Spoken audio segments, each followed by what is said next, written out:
TWM podcast.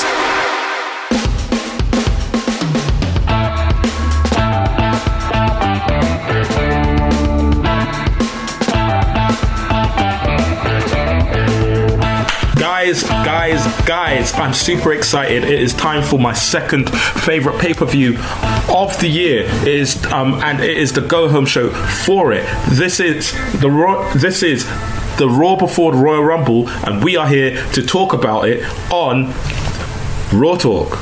I think that's his name. Possibly. I'm not sure. Maybe we could jazz it up a bit. I need to talk to upper management about that. Anyway, forget about my rambling. My name is Joseph. I'm going to be your host of Raw Talk. I have been your host of Raw Talk for feels like forever, to be honest. Some of this booking, man. Anyway, yes, we are part of TWM Wrestling Network, which is just everywhere. We're everywhere. We're all over things.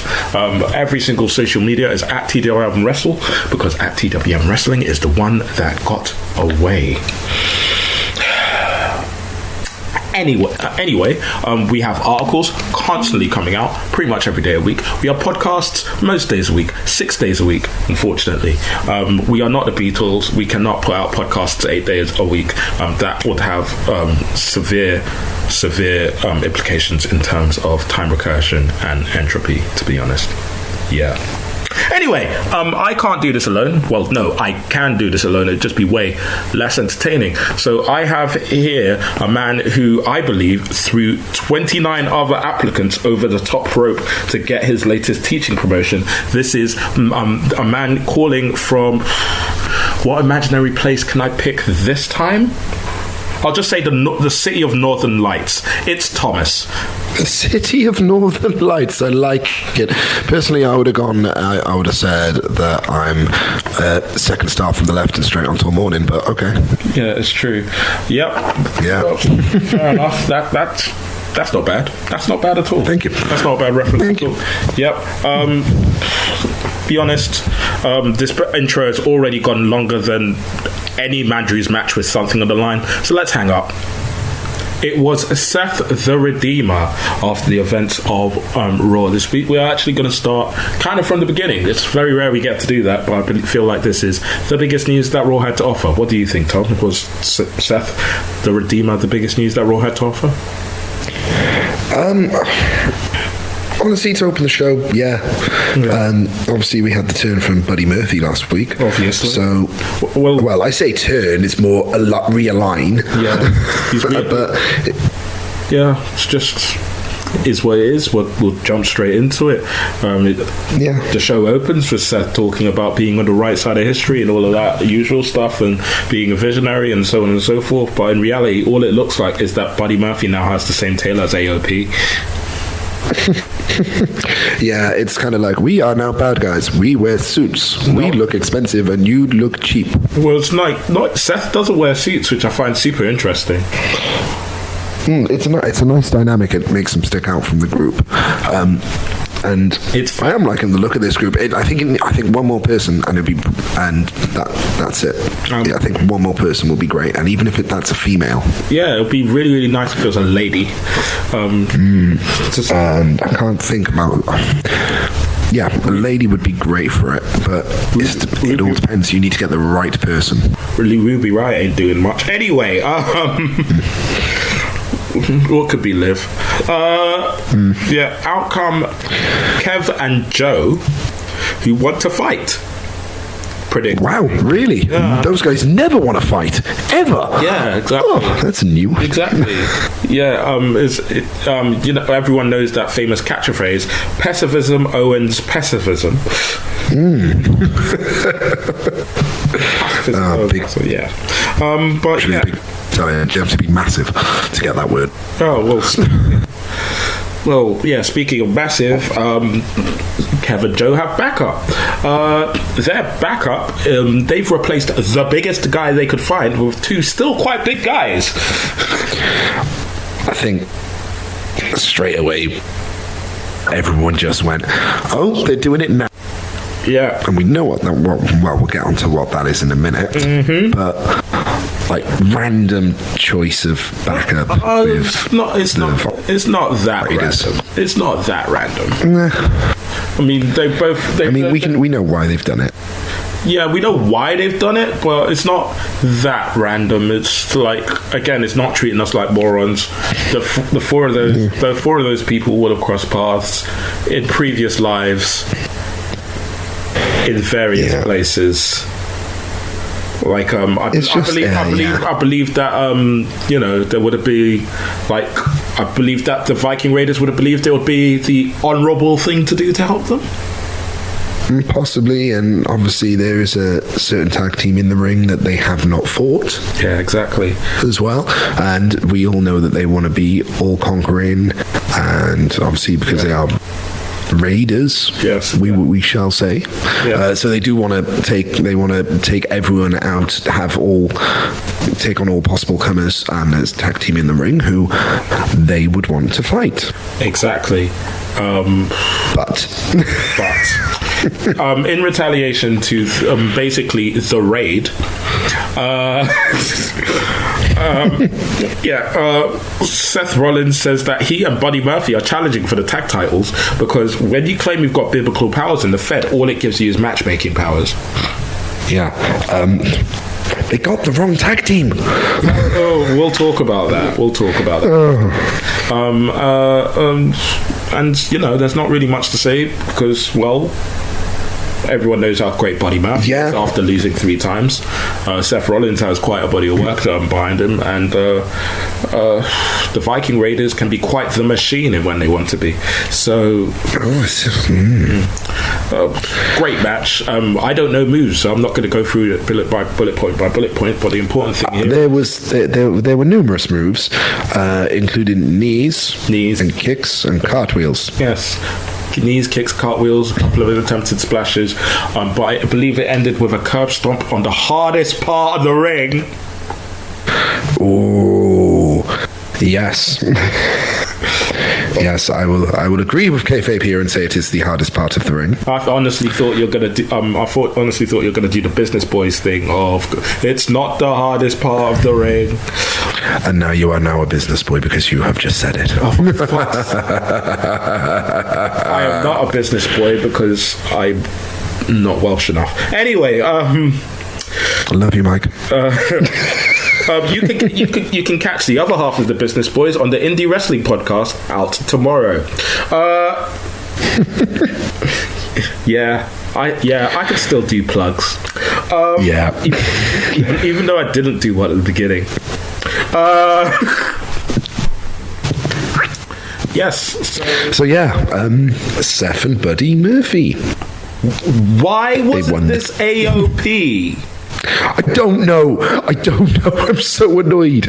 Honestly, the way I'd see this is AOP. It's the typical evolution. AOP get the tag team championships. Get Buddy Murphy to get the US championship because whoever, and then Seth would go back after the WWE championship, and simple, just get them to hold all the titles. And then can you imagine those 4 against Undisputed Era down the road, all of them champions? Oh, it'd be brilliant. But no, we're going to give it to Seth and Buddy. I know, we'll get the tag team of the 2 guys who have never tagged together against the guys who have been tagging together for years because it makes sense. No, it doesn't. I get that Seth Rollins is one of the best wrestlers in the company, but tag team wrestling is different from singles wrestling. And breathe. Seth Rollins is now, I believe, one of the people that have held the tag team championships with the most different amounts of people. Off the top of my head, he's held the tag titles with Tom. Dean Ambrose, Seth Rollins. Seth Rollins has not held the tag. He is Seth Rollins. He's just with Roman Reigns. I meant to say. Yeah. Okay. Fine. I've got the list in my head. Roman Reigns, Dean Ambrose, Jason Jordan, Buddy Murphy, and Braun Strowman. Oh Jesus! He held it with Braun Strowman earlier this year. So they're basically putting Seth over, number 1 as a tag team specialist, and number 2 backing up what he says. Buddy Murphy was lost and now has found a tag team championship. Yes. Can I guess who he's equal to or such? Go on then. I want to say Edge. Show you're working. List who Edge has won the tag titles with, because I'm not a wrestling historian, you are. It's literally the reason why we're paired together. Really? Okay. I want to say of Edge, did he hold Randy Orton? Yeah. Christian? Yeah. Rey Mysterio? Yeah. Hogan? And Hogan, yeah. And Benoit and Jericho. He didn't. Who did I say? Sorry. So Rey Mysterio, Christian, Hogan, Benoit, Orton, Jericho. Oh, so fair enough. Yeah, that's cool. I was one off. I went on Wikipedia and double checked. I forgot about Benoit. What was impressive about mine is that I did it off the dome. Anyway, I've got one more thing, maybe a couple more things to say about this segment. Number one, I think that they're going to hotshot those titles back to the Viking Raiders pretty fast, and then AOP will go for it. It'll be interesting to see how they do that. With them still keeping Buddy Murphy and Seth strong. It's going to have to be like complete shenanigans from Owens and Joe. Well, this is the other thing that we need to cover. Owens and Joe said that they'd worry about the tag titles later, but they were entering themselves into the Royal Rumble match after Seth and Buddy entered themselves into the Royal Rumble match to ensure that Seth didn't win. And also, obviously, with two men that prideful, they butted heads over, well, winning the Royal Rumble. Yeah. As they would. They said a couple of weeks ago, yes. The enemy of thy enemy is my friend. And but literally, that's the only common ground they have, is that they both hate Seth Rollins. And apart from that, no, they're just comrades in one common goal. Anything else, no, we'll be against each other. It makes complete sense. Yep, 100%. Also, I'd like to compliment... It's good. Also, I'd like to compliment WWE for being timely in one of their references for once. Which one was that? No, the whole Messiah thing with the new Netflix series. Oh, yeah. Okay. Oh, yeah. Good point. Yeah. I forgot about that. Oh, I know. Lots of people. It's not really that popular over here, to be honest. I can't imagine why. No, not at all. All right. We move on from Seth the Redeemer to Asuka the Watcher. This entire thing was great, wasn't it? I really loved it. I really liked this whole segment run. Yeah. It was really, to be honest, it was a really good Raw. I enjoyed the Raw. Yeah, it was a solid Raw. Like a lot was going on, and I was still half asleep when I watched the vast majority of it. So yeah, it was a Raw. Funny story. I was on the cross trainer at the gym because I get to watch half an hour of Raw while I do my workout. And the moment I pressed play, someone upstairs decided, YouTube highlights of Raw from this last night. I was like, really? Come on, I'm trying to watch the whole show here. It's good to know that you watch the whole show, because we don't do things by halves here at TWM Wrestling. Exactly. Well, stares at SmackDown. Charlotte says, I'm prepared for anything. Becky appears. Charlotte says, I'm prepared for almost anything. Honestly, it made me laugh. I was just like, okay, it's simple, yeah. But can we just say that we'll get to that in a bit. Becky comes out and cuts a promo, says Asuka is scared of her, and while Becky has been out making history, Asuka's been on YouTube making soup. Ooh. Yeah. Well, I hear now, sir, that people make good money from those videos on the YouTube. Yeah, exactly. ASMR. I don't know why I turned into a prospector there, but no. Listen, as long as you don't start dropping the M-bomb as often as Leonardo DiCaprio did in Django, I think we're good.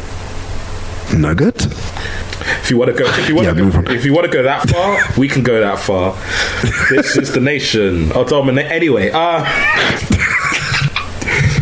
We get Becky versus Kairi Sane, who basically pulls off endearingly annoying far too well.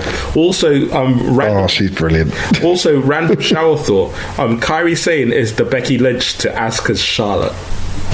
Yeah, definitely. I can see that. Especially considering you've got Asuka, Asuka's like the complete technical side. Like, she is the wrestler, if that makes sense. Yes. And Kairi Sane's got so much of the personality. Yeah, definitely. Yeah, I can see it. Yeah, it's just, especially considering the segment with Becky just getting in Charlotte's personal space for no good reason. It's pretty amazing. The difference is I can see Kairi basically like jumping on Asuka's back. Yes, just like an annoying little sister or something. Yep. Yeah. Well, this match went on. I'm not going to talk too much about the match. It's Becky Lynch and Kairi Sane. If you don't think that's good, then you really shouldn't be listening to this podcast, to be honest. You don't like wrestling. Yeah. I mean, I've seen people criticize Becky's moveset in this run, which could be considered valid, but that's confusing.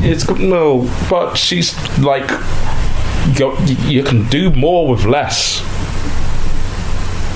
Yeah, you can 100%. You don't always have to pull out 123 different ways to suplex someone just to be a good wrestler. It's the storytelling. Exactly, and Becky is one of the best at it. Speaking of the best at it, Asuka climbing up into the ring post and sitting there, it's basically going, Empress of my castle. That was gold. Oh, it was such a great visual. Honestly, it was brilliant. And what I love is the ref telling her to get down, and she's just like, no, I'm not doing anything wrong, except that was in Japanese. Yep.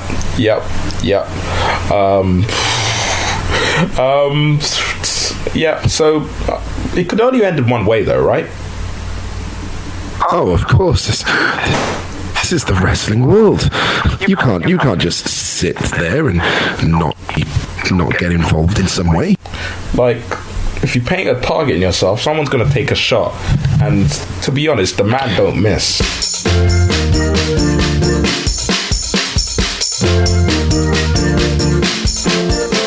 Why not spread? I said, why not spread the gospel of the TWM squad with some of our lovely merch over at Teespring? We have t-shirts for all shapes and sizes, hoodies, sweatshirts, mugs, stickers, and loads more. Also, just for listening to this podcast, you can get 10% off your order. I said using the code podcast. That's podcast. Once again, podcast in the checkout for 10% off at teespring.com/stores/TWM-wrestling-merch. That's right. Praise. Testify. So, yeah. Asuka was the red sheet and Becky was the bull. Yeah. And, end of the match. Asuka gets kicked off the ring post. Kairi Sane gets tapped out. Becky barely gets to celebrate because Asuka kicks her fucking head off. What a surprise. Like this wasn't going to happen. So there's only really one thing to ask you. What do you what do you think is going to happen on Sunday? Right, honestly, because of the way they're doing this storyline, the fact that Becky has never beaten Asuka, right? It's going to end up in a very similar to a independent wrestling match or an NXT takeover match where Becky is going to be Asuka is going to think she's beaten Becky so many times and it happened the other way around. And I think the best way I can describe it is a Travis Banks as Progress Wrestling Champion match. He will eat all the finishes, all the moves, and come back in the last 5 minutes and win. Was she also going to do a bad Roman Reigns impression? Yeah, or John Cena impression. Well, no, it was specifically Roman Reigns that Travis Banks was doing. Anyway, I, for some reason... Yes, that was when I started sitting next to you at Progress. I don't know why, but it's just a weird feeling in my gut. But I feel like there's going to be someone's going to break out some sort of new finisher on Sunday. Yeah, I think it has to be. Yeah, no, Asuka's fine, but no, I think Becky pulls out a new finisher to put Asuka away, and it would be nice if this is a finisher that she doesn't use all the time. It's just on occasion. Well, she's only got 3 finishers. She's got she's got the disarm her. She's got the absolutely terrible rock bottom thing that she used for a bit, and she's got the most devastating move in all of wrestling.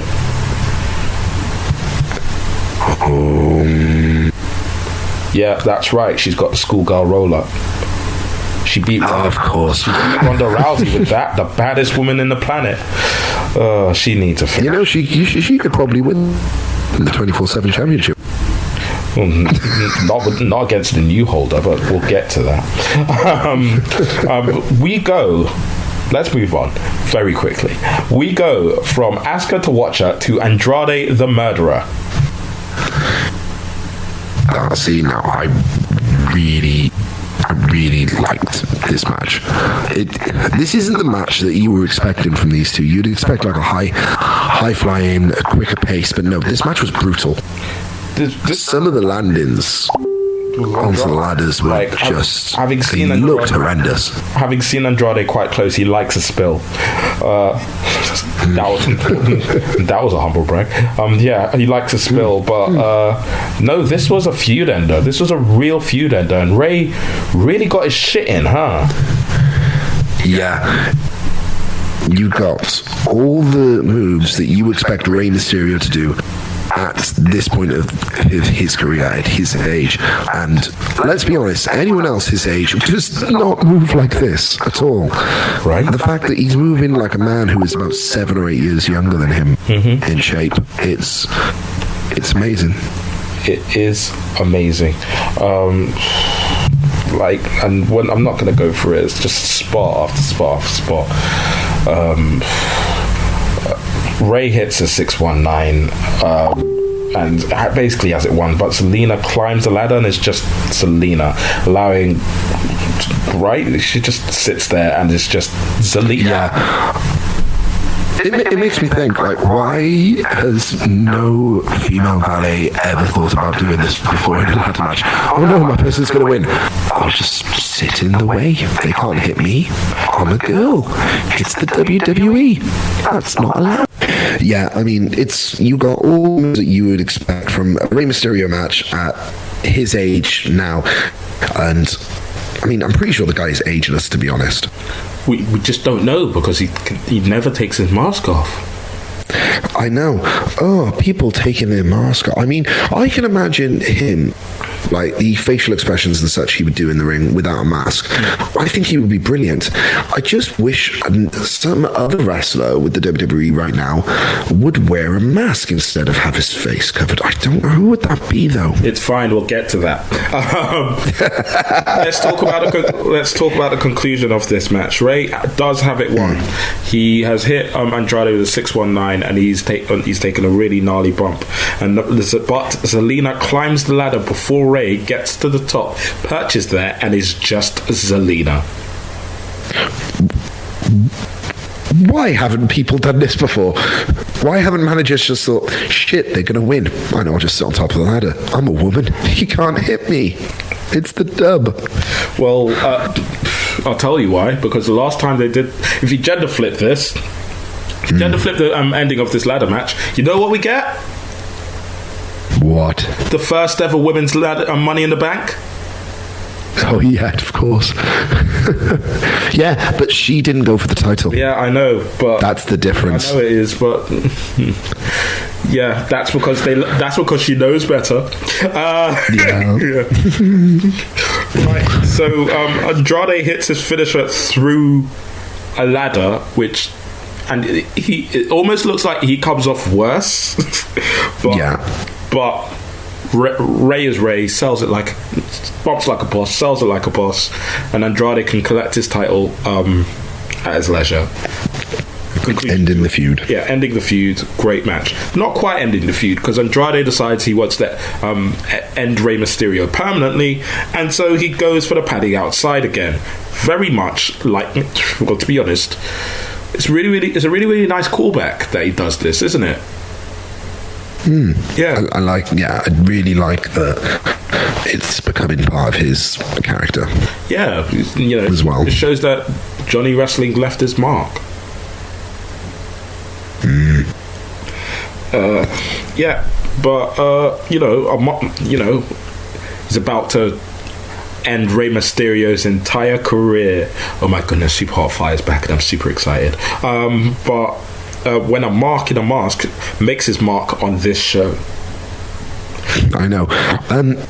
Great thing is, this guy. Yeah, go on. Go on. No, you after you. I was going to say, I do like, though, at the top of the show, that they showed this person in the crowd. Oh, did they? Yes, there is an image at the top of the show when they're panning the crowd. Yeah. And it might have just been before this match. Even maybe during the Seth Rollins segment, where you see two guys in the masks. Oh, nice. So they were. Oh, Chekov's. I've got the picture here. Yeah, you're gonna. Yeah, I've got the picture here. Two people in Rey Mysterio masks. Yeah, can you send? That will be. That will be on the pod. Did I just lose it? That will be on the pod. Don't worry about it. You have time to find it. It will be on the podcast page. Yeah, you can really feel the Heyman effect on this show now. There's certain nuances, certain shots of the crowd, little bits of storytelling that would only happen due to someone having 30 plus years experience in this business, that not a bunch of Hollywood writers would be able to add to a show. Yeah, like, wrestling needs to be character driven, because you need to care about the wrestlers. Yeah, I mean, Stu Bennett, if you haven't listened, go and listen to Shirley's TWM Talks preview of Hard Times with Stu Bennett. He mentions on his podcast that that's something a lot of wrestling programs miss these days, the fact that wrestling is story. And we're getting so much more of that on Raw at the moment. And it's making it better. Indeed. Now back to this angle, I genuinely thought it might be Dominic. I thought it was Dominic. And then I realised, you're a little bit too thin to be Dominic. Yep. No slight there, just literally was too small to be Dominic. Exactly. That man looks nothing like Walter.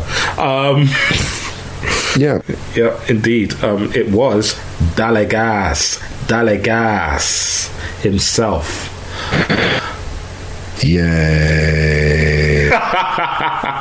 And as soon as he took off his mask, I realised what the angle was going to be, and I could be wrong, but I'm gonna. This is another one I'm going to keep to myself. Okay, fine. Yeah. Yeah. But yay, Umberto is back. Indeed, he is. And I'm so happy. Like I said earlier, the needs to. Yeah, I mean, like if I'm Kalisto, I'm spinning in my grave right now. Like, and I know he's not dead, but he might as well be. Because when was the last time you saw Lucha House Party on SmackDown? Honestly. Alberto is about as good a promo as Kalisto and half the wrestler. Yeah. It's... Times are rough. Don't know. Times are rough. Anyway, let's move on to other news. Liv Morgan looks great, but Rusev jobs to Lashley for the third time. Oh my god, right. This is how far this feud has now gone, that the Cut Chronicles go in other news, and we're not even talking about the three major players in the storyline. We're talking about Liv Morgan. Yeah, Liv Morgan. Who I will say completely deserves it. She looked money match. Yeah. But, oh God, please just end now. Yeah, like even though Rusev. Why did this main event the show as well? See, I completely forgot it was happening until half an hour. No, I realised it was happening when Seth and Buddy went on, and I looked and I saw there was like 40 minutes to go. I was like, oh no. Yeah. Yeah, no, that's exactly what I was like, what's coming up? And then the graphic came up and went, oh shit, yeah, that's happening. And then it was like, okay, it must be after this match. But no, we got the we got another segment which we'll talk about in a minute before that, and then I realised this segment has 10 minutes left. So it was 10 minutes left of the show for this. I mean, this in the nicest way possible, but let's put it in a way that a much bigger podcast than us put it. Big E talking about his dream match. This match wasn't about work rate, it wasn't about flips, it wasn't a 30-minute classic, it was about big meaty men slapping meat. Also, Lada was in it, so it couldn't be too long. Yeah, good point. I would just like to point out that Rusev has jobbed to Lashley 3 times, but Seth Rollins wasn't there to save him. Which proves that Seth Rollins isn't the Messiah. What is he, Tom? He's a very naughty boy. Yes, he is. Drew and Randy go to a no contest because the OC do what the OC do. Yeah, you couldn't have either one of them win this match, to be honest. But it's probably for the best that they didn't. Drew and Randy fight the OC off, but RKO out of nowhere because reasons. Yeah, because Orton is Orton and he likes the banter now. Yeah, Drew says he's going to win the Royal Rumble. Okay, mate. Honestly, he's the guy I wanted to win the Royal Rumble, but if it wasn't for Humberto coming out and saving Ray to kickstart that feud with Andrade, I would want Andrade versus Drew. Well, to be honest, on the main roster for that US title. Well, you must be this Hispanic to compete for the US title, apparently. So,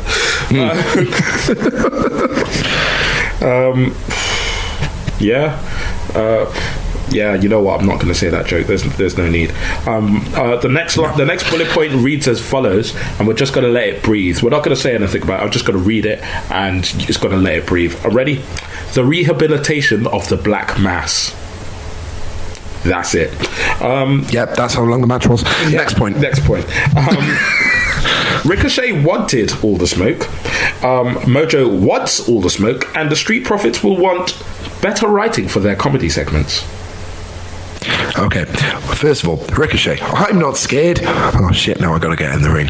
I'm not scared. Oh, I've got to get in the ropes. You're leaving. Oh shit, you're coming back. No, it's not even that. It's just, he keeps kicking me in the dick. I do love that. It's just like, keep kicking me in the dick. And then, then if Ricochet does eliminate him, that was for my dick. It's like he eliminates it. I say, my penis works. You're gonna win the Royal Rumble. My penis works. Oh gee. My balls work. Meanwhile, Mojo Rawley says he's not going to run away from 24/7 championships and demonstrates on the Singh brothers. Like that, it's a different twist on the championship, which is nice. Yeah, exactly. Save us a Dr. Jinder. And the Street Profits are doing their weird news segment. I much preferred it when they were just chilling back. I like it when they're chilling backstage. It's way more natural, way more stat load. I did like one thing in it. Go on. Yeah, we do original programming, 7 hours, no reboots. Oh look, it's Mr. Morrison. They dropped the ball with that joke actually, because they said on the USA Network. Oh yes. Oh, and no, because Raw's on the USA. Yeah, I know. On the USA Network, we got 7 hours of programming with no reboots, and then they cut to a Fox program. Yeah, good point. yeah, I'm good. Yeah. Right, and the final bullet point I've got. If you want to talk about this, there's another one I'm going to let breathe. Eric Rowan. I want to say one thing about it. Eric Rowan beats some jobber. Is that the jobber in the ring or in the cage? Yes. So, on essentially what is the last Raw Talk before one of the greatest pay-per-views of the year. Honestly, I look forward to this more than Mania, but I'll go into that in a bit. Thomas, do you have any other business? Yes, it's a very quick one and a very personal one for me. I'd like to thank my internet provider for making this episode so streamlined and easy and not cut out about 5 times. It was me thinking you were going to talk about Matt Hardy. Who? Exactly. My any other business is actually a question I'll open up to you, Tom, so that we can bring it back to the subject of this podcast, which isn't how many bars you've got on your internet. It's about wrestling. Do you want to try and predict any big moments we get in either Rumble? Well, it's gonna have Riddle v Brock at one point. Fair. That's gonna happen. If it doesn't, then they've completely dropped the ball.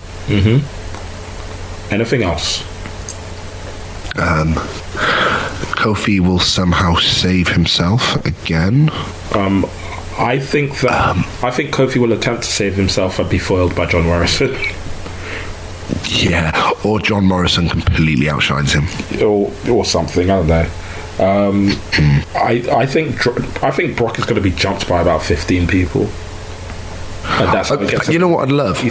Brock goes in the ring, and the next 10 members, they all just stand outside the ring and get in together. Yeah, that'd be nice. Yeah. Can you imagine us just watching it for? Well, it would be about 15 minutes, just going, what's going to happen? When are they going to get in? There was a great... I might go and make a coffee. There was a great concept of the year that the New Day were over huge as heels, which is send Xavier Woods down to the ring first, have him cut a promo. Number 2 comes down and it's Kofi. Have them obnoxiously cut a promo. Number 3 comes down and they both get ready, and all you hear is "Aww." Just have them all come down and Big E comes down, all 3 of them cut a promo. Number 4 is a monster who eliminates them all.